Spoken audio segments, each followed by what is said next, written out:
Yes, ready, start.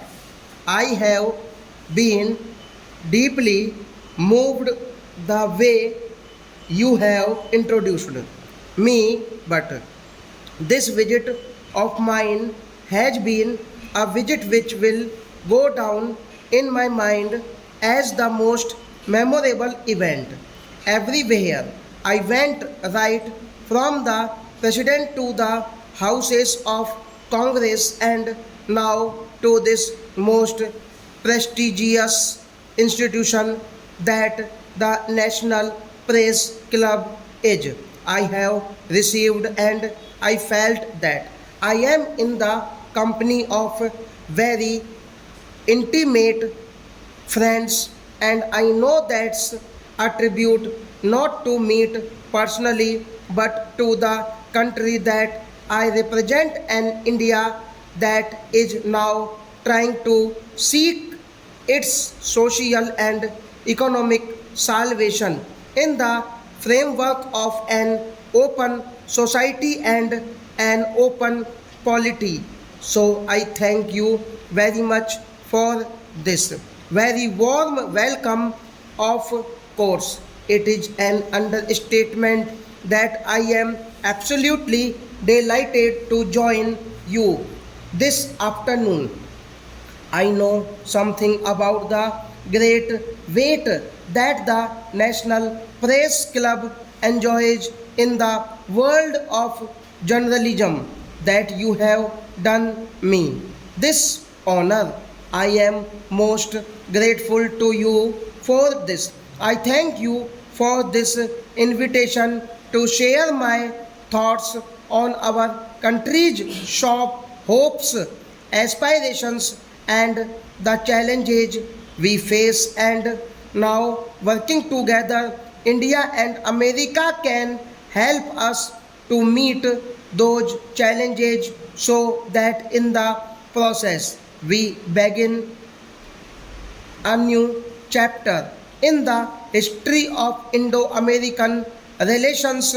I would like to share with you my perceptions of this very significant visit to the United States.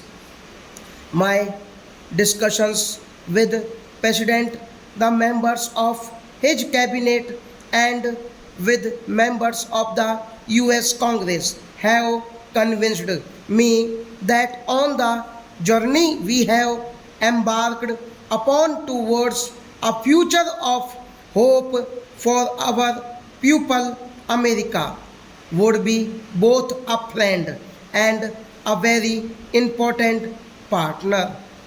India is today poised for a leap to a brave new world.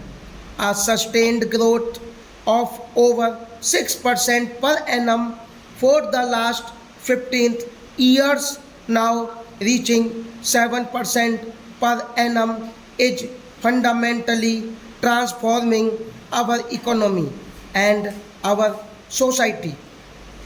Its social consequences are visible in rising income levels, growing expectations, and in the rising demand for quality products and services. This transformation has unleashed a powerful surge of entrepreneurship, creativity, and a desire for excellence.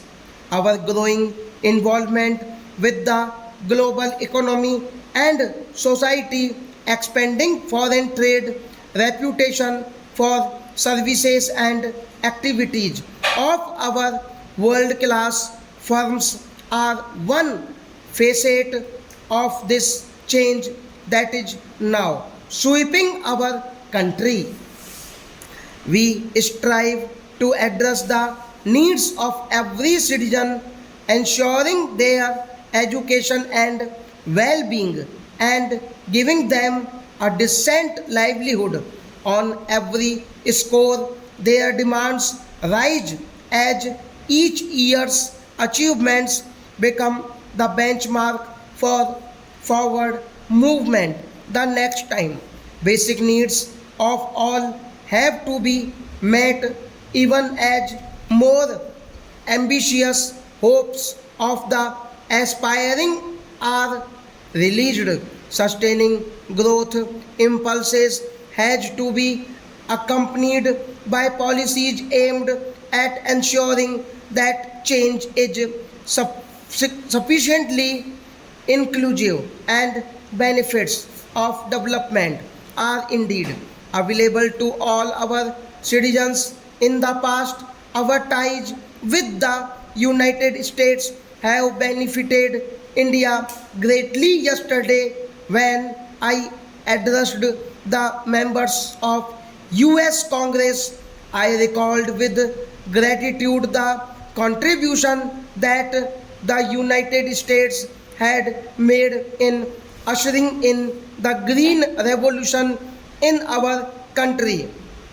The cooperation between American land grant colleges and our institutions of research in agriculture gave rise so to that phenomenon of miracle of new wheat seeds which made it possible for our agriculture to grow phenomenally since the mid 60s. I thank America for that. We now seek to build on that past tradition of working together while forging a new partnership with the United States. This new partnership is focused on greater business to business interaction cooperation in the field of energy, in agricultural research and agri business, in new technologies, in educational networking, and in building new frontier science capabilities. The 21st century probably will be a knowledge intensive century. India and the United States can be very valuable partners in the management and ushering in of the new knowledge society that is on the horizon. Much of my discussions with President Bush were devoted to what the India US relationship had to offer in the fields of infrastructure, energy, and in the field of knowledge creation. I believe that American interests are well served by a stronger and more modern American economy.